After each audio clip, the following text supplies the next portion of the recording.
हे काय झालं, काही दिवसांपूर्वी मुख्यमंत्री साहेबांनी स्टेटमेंट केलं होतं. लोकांनी मिसिंग लिंकवर पडलेल्या खड्ड्यांचे फोटो, व्हिडिओ हे सोशल मीडियावर प्रसिद्ध केले होते आणि त्याचं उत्तर देत असताना मुख्यमंत्री साहेब बोलले की एक पावसाळा जाऊन द्यावा लागतो ड्युरेबिलिटी टेस्टसाठी. एक तर टेक्निकली आणि तुम्ही इंजिनिअरिंगच्या भाषेत हे बोललं तर हे स्टेटमेंट तसंच चुकीचं होतं. आणि मग आमचं एवढंच म्हणणं होतं, म्हणजे काय दगड कोसळले त्याच्यानंतर आतून जे पाण्याचे फवारे आपल्या सगळ्यांना बघायला मिळाले ते सुद्धा ड्युरेबिलिटी टेस्टचा हा विषय होता का? त्यामुळे कुठं ना कुठं तरी ही जी काही मिसिंग लिंक आहे त्यातून विकास हा कुठेतरी मिसिंग आम्हाला वाटतो, सेफ्टी ही कुठेतरी मिसिंग वाटते. आणि लिंक कशाला आहे तर करप्शनला तिथं लिंकिंग आहे असं आमचं ठाम मत आहे.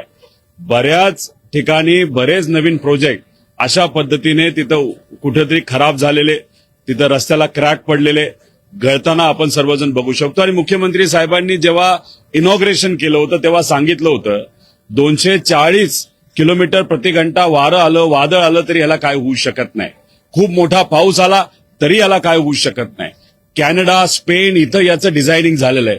मग एवढं सगळं होऊन सुद्धा परवाच्या पावसामध्ये आत्ताच्या आत्ता इनॉग्रेशन केलेला, 2 महिन्यापूर्वी इनॉग्रेशन केलेला हा जो रस्ता आहे, तो जो टनल आहे, तो जो लीक होत असतील, पाण्याचे फवारे सगळीकडनं उडत असतील, रस्ते क्रॅक होत असतील, मग कुठं ना कुठं तरी आम्हाला शंका 100% त्याच्यामध्ये त्या ठिकाणी येते. त्यामुळे आमचं एवढंच म्हणणं आहे, क्वालिटीचं काम झालं पाहिजे, शब्दाचा खेळ तिथं नको.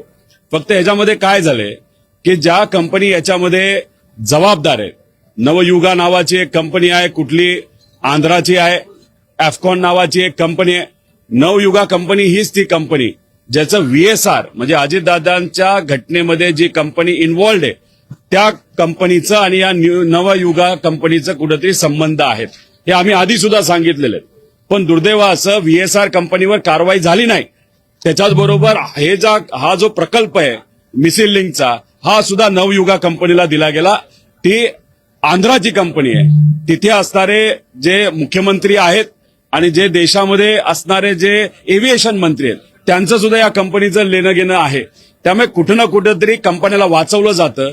जर एवढा मोठा ब्लंडर झाला असेल, तिथं जर पाणी लिकेज झालं असेल, रस्ते तुटले असतील, तर आमची सरकारला मागणी आहे की एफकॉन कंपनीवर आणि नवयुगा कंपनीवर जे हे 2 कॉन्ट्रॅक्टर 7,000 कोटीचं काम त्यांनी घेतलं होतं त्यांच्यावर तुम्ही कारवाई करणार का, असा आमचा साधा प्रश्न आहे. कनेक्टिंग लिंकचं जेव्हा उद्घाटन झालं होतं त्याच्या आदल्या दिवशी सुप्रियाताई ट्रॅफिकमध्ये सापडल्या होत्या. मुख्यमंत्र्यांनी जाहीर भाषणात सांगितलं होतं की ताईंना की परत तुम्हाला ट्रॅफिकचा सामना करावा लागणार नाही. काल 7 ते 8 शेवटचं ट्रॅफिक असं म्हटलं होतं, काल 7 ते 8 तास ट्रॅफिक बघायला मिळालं. आता बघा ना, म्हणजे त्यावेळेस ताईंनी काय भूमिका मांडली होती, तिथे असणारे सामान्य लोक रस्त्यात जे अडकलेले आहेत त्यांची भूमिका तिथं मांडली. त्याच्यावर बोलत असताना राजकीय टिप्पणी ही मुख्यमंत्री साहेबांनी केली. ताईंना परत कधी तिथं ट्रॅफिकमध्ये अडकायला लागणार नाही. पण दुर्दैव असं 2 महिन्यात 7,000 कोटी रुपयाचा हा प्रोजेक्ट इनॉग्रेट झाल्यानंतर दगड कोसळले, त्यानंतर पाणीच्या फवारे आपल्या सगळ्यांना बघायला मिळाले, रस्ते क्रॅक झाले. याच्यात काल 8 ते 10 तास ट्रॅफिक आपल्या सर्वांना तिथं बघायला मिळालं. त्यामुळे कुठं ना कुठंतरी फक्त हे सरकार बोलतं एक, करतं दुसरं, अशी आजची भूमिका आहे. राष्ट्रवादी काँग्रेस एनडीए सोबत जाण्याबाबत काही चर्चा सुरू आहे का? पक्षात अशी चाचपणी सुरू आहे असं समजते की बाहेरनं पाठिंबा द्यायचा की त्यांच्यासोबत जायचं आणि एका ज्येष्ठ नेत्यावरती सुद्धा जबाबदारी सोपवल्याची चर्चा आहे. अशी कुठली चर्चा आमच्या पक्षामध्ये चालू नाहीये, न ती माझ्या कानावर आलेली आहे. तर मला असं वाटतं ही फक्त चर्चाच आहे.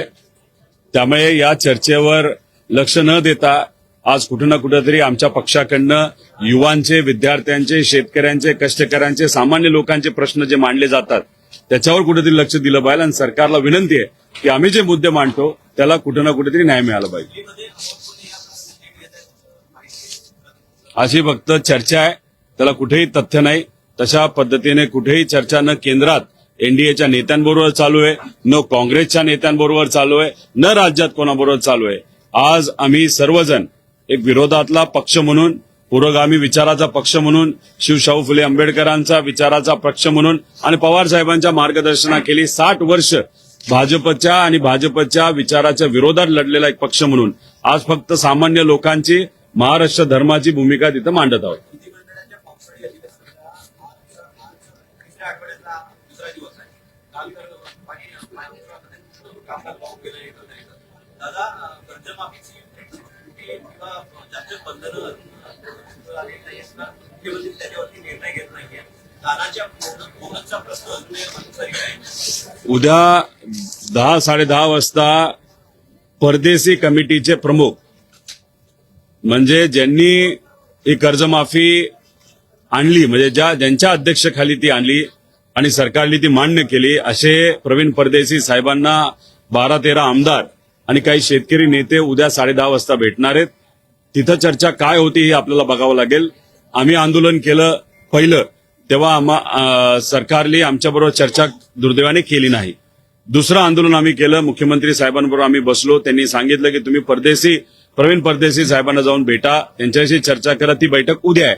आता त्या बैठकीत काय होतं हे आम्हाला बघावं लागेल. पण जर काहीच झालं नाही तर मग कुठे ना कुठेतरी रस्त्यावरची लढाई ही आम्हाला पुढे घेऊन जावी लागेल. पंतप्रधान आर्थिक सल्लागार समितीनं लाडक्या बहीण योजनेचे पैसे महागाई ज्या पद्धतीने वाढते त्यानुसार वाढवले पाहिजे अशा पद्धतीची शिफारस केली. कशा पद्धतीने तुम्ही बघताय? इथं शिफारस आम्ही आधीपासून करतोय की भाव जे काही किंमत नाहीतर जे अनुदान आमच्या माता भगिनींना तिथं लाडक्या बहिणी योजनेच्या अंतर्गत दिलं जातं ते वाढलं पाहिजे.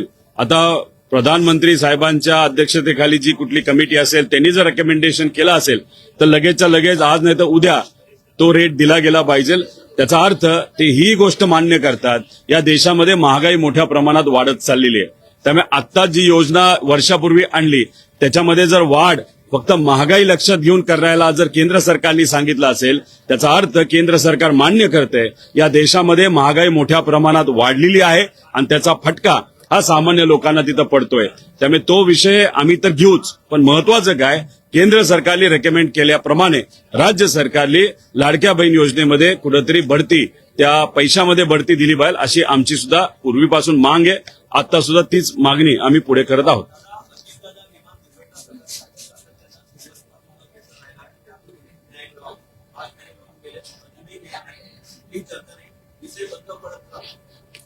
बंद पडून देणार नाही. सरकारला वाटत असावं की हा विषय बंद पडेल, पण आम्ही तो बंद पडून देणार नाही. विषय एवढाच आहे की अजितदादांना न्याय देण्यासाठी हे सरकार कुठे ना कुठेतरी विलंब करते असं आपल्याला म्हणावं लागेल. ज्या कंपनीवर कारवाई करायला पाहिजे त्या कंपनीवर कारवाई केली जात नाही. बऱ्याच लोकांना वाचवलं जात आहे. म्हणजे दादा जिवंत असताना त्यावेळेस दादा सगळ्यांचेच मित्र होते आणि दादा आज गेल्यानंतर राजकीय दृष्टिकोनातून अनेक लोकांनी दादांना न्याय देण्यासाठी कुठेतरी तिथं दुर्लक्ष केलं असं आपल्याला म्हणावं लागेल. म्हणजे राजकारणामध्ये मैत्री ही कामापुरती असते एवढंच आपल्याला म्हणावं लागेल. आणि त्यामुळे दादा म्हणायचे तसं राजकारण अतिशय वंगाळ झाले हे कुठे ना कुठेतरी तिथं खरं होतंय. पण आम्ही प्रामाणिकपणे दादांसाठी आणि दादांना न्याय देण्यासाठी ते लढत राहू. आणि दादांनाच न्याय देणं जर या सरकारमध्ये या राज्यामध्ये अवघड असेल तर गरीबाला कसं न्याय द्यायचा हाही प्रश्न तिथं निर्माण होतो. मिसिंग लिंक को लेके मुख्यमंत्री ने एग्जाम्पल दिया कि इंजीनियरिंग इसमें अच्छे से हुई है. सोशल मीडिया पे काफी वीडियो वायरल हुए. देखो, मुख्यमंत्री साहब ने जब इस मिसिंग लिंक का इनॉग्रेशन किया था तब इनका प्रेस कॉन्फ्रेंस या भाषण अगर आप देखो तो उन्होंने कहा था ये इंजीनियरिंग मार्वल है. उसी के साथ उन्होंने कहा था कि इसका डिजाइन कनाडा में, स्पेन में हुआ है और बहुत बड़ा वहां पे समझो टॉर्नेडो आए नहीं तो वहां पे बारिश बहुत बड़ी हो तब भी इस मिसिंग लिंक को कुछ भी नहीं हो सकता. 2 दिन पहले थोड़ी बारिश आई थी और उसमें अगर आप देखो मिसिंग लिंक के अंदर जैसे फाउंटेन होता है या जैसे आप देखो बहुत जगह से वहां पे पानी गिरते हुए हम देख सकते थे. उसी के साथ बहुत जगह पे इंफ्रास्ट्रक्चर डैमेज हुआ हम सब ने देखा, रास्ता खराब हुआ ये देखा. कुछ दिन पहले जब लोगों ने रास्ते के जो क्रैक्स थे उसके वीडियो सोशल मीडिया पे डाले थे तब सीएम साहब ने बोले थे ड्यूरेबिलिटी टेस्ट होता है. अभी हमारा कहना है अगर रास्ता खराब होता है तो ड्यूरेबिलिटी टेस्ट के बारे में आप बात करते हो. एक तो टेक्निकली और उसी के साथ इंजीनियरिंग वाइज ये बहुत गलत स्टेटमेंट था. अभी ये जो वहां पे चीजें गिरी है, जो इंफ्रास्ट्रक्चर डैमेज हुआ है, वो भी ड्यूरेबिलिटी टेस्ट का एक विषय था क्या? उसी के साथ हमारा कहना है कि वहां पे नवयुगा नाम की ये जो कंपनी है ये आंध्रा की कंपनी है. उस कंपनी का और अजीत दादा का एक्सीडेंट जिस कंपनी के माध्यम से हुआ था VSR, उस दोनों कंपनी का कुछ न कुछ तो संबंध है। और आंध्रा के जो नेता है चंद्रबाबू नायडू साहब, उनका और नवयुगा का संबंध है, वीएसआर का भी संबंध है। इसके पहले हमने बोला था दादा के केस में वीएसआर कंपनी के ऊपर कार्रवाई क्यों नहीं हुई, क्योंकि इतने बड़े लोग उस वीएसआर कंपनी के पीछे थे। और हमारा अभी प्रश्न है कि ये जो मिसिंग लिंक है, ये मिसिंग लिंक नवयुगा और एफकॉन नाव के कंपनी ने वहां पे बनाया है। एखादा छोटा सा कॉन्ट्रैक्टर होता, उससे थोड़ी बहुत गलती होती, उसके ऊपर कार्रवाई हो जाती थी। अभी मिसिंग लिंक के बारे में इतना बड़ा कॉन्ट्रैक्ट देने के बाद भी ये दोनों कंपनी के ऊपर आज तक कार्रवाई नहीं हुई। वो कार्रवाई होगी क्या, ये हम सब देखेंगे। लेकिन जिस तरीके से अजित दादा के केस के हैंडल किया गया और ये नवयुगा कंपनी उसमें इन्वॉल्व होने के कारण वीएसआर पे कार्रवाई नहीं की गई, तो मुझे नहीं लगता अभी मिसिंग लिंक का जो वहां पे इंफ्रास्ट्रक्चर डैमेज हुआ है और कॉन्ट्रैक्टर इसके लिए जिम्मेदार है, उसके ऊपर कार्रवाई होगी, ऐसे मुझे नहीं लगता। 3-4 दिन में मुंबई की बारिश हुई और जगह जगह पेड़ गिरे, मैनहोल्स में लोग मर गए, पेड़ गिरने से बच्चे मर गए। कोस्टल रोड में भी टनल में अंदर पानी आ रहा है, आप किस तरह से देखते हैं? ये देखो, यहाँ पे जो इंफ्रास्ट्रक्चर के नाम पे जो पैसा खर्च किया जा रहा है, उसमें बहुत बड़ा करप्शन हो रहा है। ये स्टार्टिंग से हम वहां पे कह रहे हैं। शक्तिपीठ मार्ग 1,40,000 करोड़ का महाराष्ट्र में बनाया जा रहा है, उसमें भी बहुत बड़ा भ्रष्टाचार है। तो इंफ्रास्ट्रक्चर नाम के ऊपर पैसा निकाला जा रहा है और वही पैसा एमएलए एमपी को खरीदने के लिए वहां पे इस्तेमाल किया जा रहा है। अभी मुंबई के बारे में बोला जाए, प्री मानसून मेंटेनेंस किया जाता है। मानसून आने के पहले 31 मई तक पूरा इंफ्रास्ट्रक्चर या मेंटेनेंस वहां पे कंप्लीट होने का वहां पे एक्सपेक्टेड है, लेकिन अनफॉर्चुनेटली अभी तक वो काम चालू है। मतलब 300 करोड़ जो हर साल सिर्फ प्री मानसून मेंटेनेंस के लिए वहां पे किया जाता है, वो खर्चा सिर्फ पेपर पे रहा, जमीन पे नहीं हुआ। मतलब वहां पे भी बहुत बड़ा भ्रष्टाचार हुआ। उसी के साथ अगर आप देखो तो कल में बिल्डिंग कोलैप्स होने के कारण 6 लोगों की मौत हुई, वो सब उत्तर प्रदेश के हैं। वहां पे जाने के बाद पूछा तो उन्होंने कहा कि सरकार ने कुछ 5 लाख रुपए मुआवजा वहां पे डिक्लेयर किया है। अभी उनको 5 लाख मुआवजा। और उसी के साथ अगर 2 दिन पहले आपने देखा होगा, जो महापौर है महानगर पालिका के, उन्होंने एक केस में 10 लाख रुपए। तो ये डिफरेंस क्यों? क्योंकि इलेक्शन में महानगर पालिका का इलेक्शन होने के पहले वहां पे मराठी वर्सेस उत्तर भारतीय या पर प्रांतीय जिसको हम कहते हैं या हिंदी भाषिक कहते हैं, ऐसा वाद जानबूझ के वहां पे निर्माण किया गया। उसके ऊपर उनको मतदान मिला, लेकिन जैसे इलेक्शन हो गया, आज कहां पे भी अगर आप मदद कर रहे हो, कोई भी भेदभाव नहीं होना चाहिए, सबको वहां पे 10 लाख की मदद होनी चाहिए, क्योंकि ये देश के नागरिक है। इस तरीके का भेदभाव अगर आप करोगे तो ये गलत होगा। इसलिए हमने सरकार को और महानगर पालिका को मांग की है कि ऐसी चीजें नहीं होनी चाहिए। और वहां पे जो बिल्डिंग गिरी, 2 दिन पहले वो बिल्डिंग हिल रही थी या वहां पे कोलैप्स होने के लेवल पे आई थी। वहां पे अगर अधिकारी होता जाता और वो इंस्पेक्ट कर लेता तो वहां पे कार्रवाई हो जाती थी। अनफॉर्चुनेटली वहां पे कोई भी अधिकारी नहीं गया।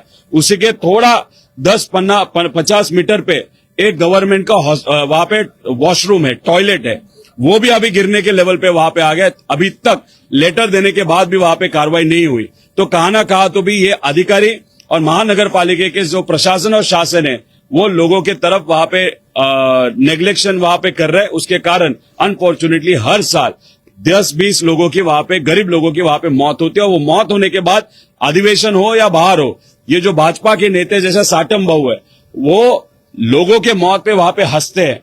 तो यहां से यही दिखता है, केंद्र सरकार में भाजपा की सरकार, राज्य सरकार में भाजपा की सरकार, महानगर पालिका में भाजपा की सरकार, एक अहंकार आ गया। गरीब लोग मरते तो मरने दो, इससे सरकार को कोई भी फर्क नहीं पड़ता। आपने करप्शन की बात कही, राम मंदिर ट्रस्ट ने जिस तरह से डोनेशन को लेकर चोरी लेकर हुई, इसमें चंपत राय है, उन्होंने अब रेजिग्नेशन दिया है। देखो, रेजिग्नेशन देके कुछ, देखो रेजिग्नेशन दिया मतलब विषय खत्म हो गया, ऐसे नहीं। पवित्र मंदिर जब बांधा जा रहा था तब वहां पे ऐसे कहते हैं कि 40% का एस्केलेशन था। जो जमीन 2 करोड़ को अभी खरीदी, वो 20 मिनट बाद टेम्पल ट्रस्ट को 18 करोड़ को बेची थी। उसी के साथ अगर आप एक आध पिलर बांध रहे हो तो नॉर्मल प्राइवेटली अगर वो पिलर आप मंदिर के लिए या घर के लिए वहां पे बांधोगे तो उसका खर्चा 10 लाख होगा। लेकिन इस मंदिर के लिए वो खर्चा 14 लाख रुपए था। मतलब 40% का एस्केलेशन जब मंदिर वहां पे बांधा गया था तब वहां पे हुआ था, मतलब वहां पे भ्रष्टाचार हुआ। उसी के साथ जब डोनेशन वहां पे आया था उसमें तो भ्रष्टाचार अभी सिद्ध वहां पे हो गया। तो हमारा कहना है ट्रस्टीज तो वहां पे थे, उसी के साथ ट्रेजरर जो थे वो उनका नाम गगन गिरी या जो भी है महाराज जो है ट्रेजरर, और उसी के साथ ट्रस्टीज, वो रेजिग्नेशन दे के कुछ नहीं होगा। मतलब खाओ पियो मजा करो और बाद में रेजिग्नेशन दो, ये कुछ नहीं होगा। उनके ऊपर कार्रवाई होनी चाहिए, प्रॉपर इन्वेस्टिगेशन होना चाहिए। लेकिन सीबीआई सरकार की है, ईडी सरकार की है, तो प्रॉपरली ये इन्वेस्टिगेशन होगा क्या, ये मुझे नहीं लगता, 100% नहीं होगा।